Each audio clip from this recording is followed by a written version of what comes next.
अगर आप TGT PGT की तैयारी कर रहे हैं तो ये वीडियो आपके लिए बहुत बड़ा गेम चेंजर हो सकती है, क्योंकि दोस्तों हाल ही में मैंने असिस्टेंट प्रोफेसर का पूरा पेपर एनालाइज किया और जो पैटर्न वहां आया है वही सेम टू सेम पैटर्न अब टीजीटी पीजीटी में भी रिपीट होने वाला है दोस्तों। तो साथियों, ये कोई गेस नहीं है, ये पूरा का पूरा एक एनालिसिस है शिक्षा सेवा चयन आयोग के पेपर का। और सबसे इम्पॉर्टेंट बात दोस्तों, पेपर बनाने वाली संस्था एक ही है। तो दोस्तों बिना देर किए अब बढ़ते हैं अपने एनालिसिस की तरफ। तो दोस्तों इस बार के पेपर में अगर हम फैक्ट और वन लाइनर क्वेश्चंस को छोड़ दें तो 4 अलग अलग तरीकों पर आधारित प्रश्न पूछे गए थे, जिसमें पहला टाइप हमारा है एसर्शन और रीजन पर आधारित प्रश्न।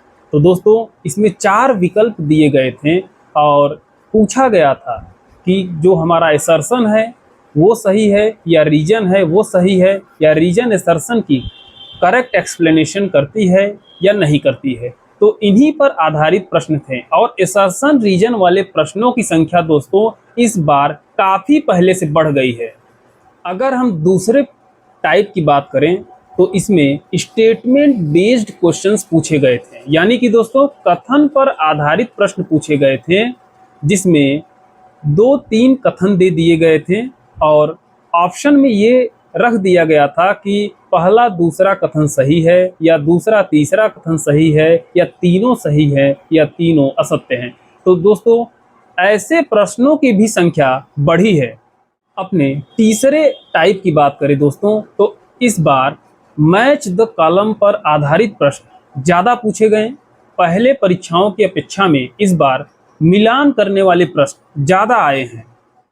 जो हमारा चौथा टाइप है वो है कॉन्सेप्ट बेस्ड क्वेश्चन, यानी कॉन्सेप्ट पर आधारित प्रश्न। तो दोस्तों इस बार कॉन्सेप्ट पर आधारित ज़्यादा क्वेश्चन पूछे गए हैं। और आपको मैं क्लियर कर दूं कि कॉन्सेप्ट पर बेस्ड क्वेश्चंस वे होते हैं जिनको सॉल्व करने के लिए आपको उस प्रश्न का क्यों और कैसे पता हो, तभी उस प्रश्न को आप सॉल्व कर पाएंगे। जैसे दोस्तों एक मैं एग्जांपल के लिए आपको समझाता हूं कि एक क्वेश्चन आया था जिसमें ये पूछा गया था कि एंटी रूमेटिक ड्रग में AU plus AU double plus की अपेक्षा ज़्यादा प्रीफर किया जाता है, ऐसा क्यों। तो दोस्तों ये वाई और हाउ वाले जो प्रश्न होते हैं इनको सॉल्व करने के लिए आप संबंधित टॉपिक को बहुत अच्छे से पढ़ें, उसके कॉन्सेप्ट को अच्छे से समझें, रिवाइज करें, तभी ऐसे प्रश्न को आप डील कर पाएंगे। मतलब साफ है दोस्तों, पेपर इन चारों टाइप से भरा हुआ था। अब इसका मतलब क्या है दोस्तों कि पेपर सेट करने वाला अब ये नहीं देख रहा कि आपको फैक्ट याद है या नहीं, अब वो ये देखना चाह रहा कि आपने जो टॉपिक पढ़ा है उसके कॉन्सेप्ट को आपने अच्छी तरीके से समझा है या नहीं समझा है। यानी कि अब एग्जाम नॉलेज का नहीं, पूरी तरीके से अंडरस्टैंडिंग का हो गया है। सबसे बड़ा सवाल ये है कि इसका टीजीटी पीजीटी से क्या कनेक्शन है। तो देखिए साथियों, लेवल अलग रहता है, लेवल अलग हो सकता है, लेकिन पैटर्न वही रहता है, क्योंकि संस्था जो पेपर बनाएगी वो एक ही है दोस्तों। इसीलिए ये मैक्सिमम संभावना है कि अब इस बार जो पेपर सेट होगा वो इसी पैटर्न पर सेट होगा। यानी कि दोस्तों जिस तरीके से असिस्टेंट प्रोफेसर के एग्जाम में प्रश्न पूछे गए थे, जो स्टाइल रहा है प्रश्न पूछने का असिस्टेंट प्रोफेसर के एग्जाम में,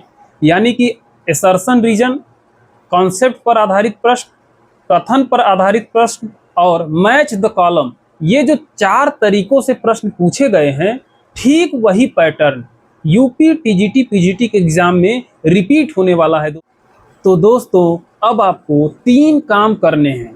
पहला, अब जो भी टॉपिक आप पढ़िएगा उसे अच्छे से समझ कर पढ़िएगा, यानी कि उसके कॉन्सेप्ट को अच्छे से समझिएगा। और साथ में अगर आप पिछले वर्षों के प्रश्न सॉल्व कर रहे हैं तो उस प्रश्न को हूबहू रटिएगा मत, क्योंकि दोस्तों हो सकता है कि वो प्रश्न रिपीट न करे। अगर रिपीट नहीं करेगा और आप रटे हैं केवल, तो आप अपना एनर्जी और टाइम दोनों मिस कर देंगे। और आप एग्ज़ाम में क्वेश्चन अटेम्प्ट नहीं कर पाएंगे। इसलिए दोस्तों प्रश्न सॉल्व करने के दौरान आप ये ध्यान देंगे कि जिस कॉन्सेप्ट पर बेस्ड वो पिछले वर्ष का प्रश्न है, जिस प्रश्न को आप सॉल्व कर रहे हैं, उस कॉन्सेप्ट को आपको अच्छे से समझना है, ताकि अगर उस कॉन्सेप्ट पर आधारित प्रश्न पूछा जाए तब भी आप अपने एग्ज़ाम हॉल में प्रश्न को अटेम्प्ट कर सकें।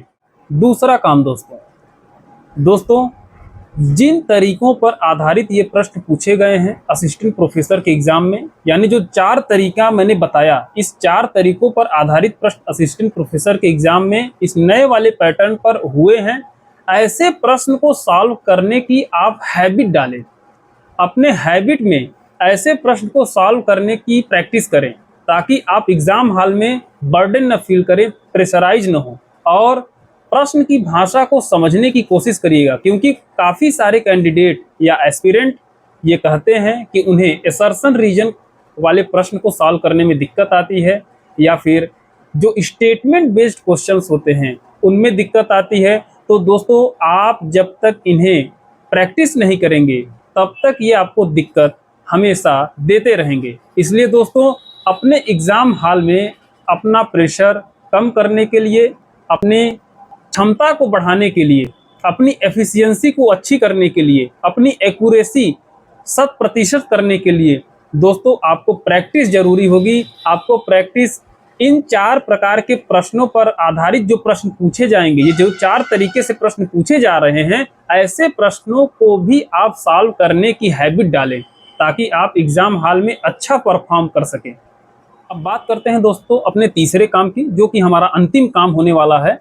क्योंकि जो पीछे 2 काम आप किए हैं, अगर वो आप ठीक तरीके से कर लेते हैं तो इसको करने में आपको दिक्कत नहीं आएगी।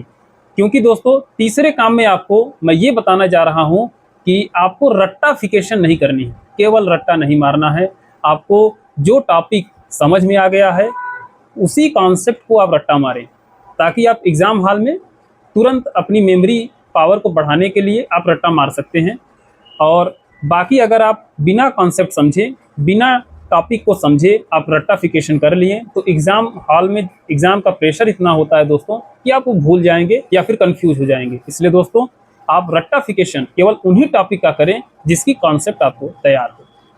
तो दोस्तों अगर आपने अपनी तैयारी में इन सारी चीज़ों को शामिल कर लिया, क्योंकि अभी 1 महीने बचे हैं टीजीटी के एग्ज़ाम में, और तो मैं दावे के साथ कहता हूँ कि कोई भी प्रश्न आपका कुछ नहीं बिगाड़ सकता। सारे प्रश्न को आप बहुत इजीली करके आएंगे, वो भी एक्यूरेसी के साथ करके आएंगे। तो आशा करता हूँ आपको सारी चीज़ें समझ में आई होंगी, और अगर फिर भी कोई क्वेरी आपकी रह जाती है तो आप ज़रूर कमेंट सेक्शन में कमेंट करें, मैं उसका 100% रिप्लाई देने की कोशिश करूँगा। अगर ये वीडियो आपको पसंद लगी हो तो इसे लाइक और शेयर ज़रूर करिए, और आप चैनल को सब्सक्राइब कर लीजिएगा ऐसे ही अपडेट पाने के लिए। तो दोस्तों मिलते हैं अपने अगली वीडियो में, तब तक के लिए नमस्कार।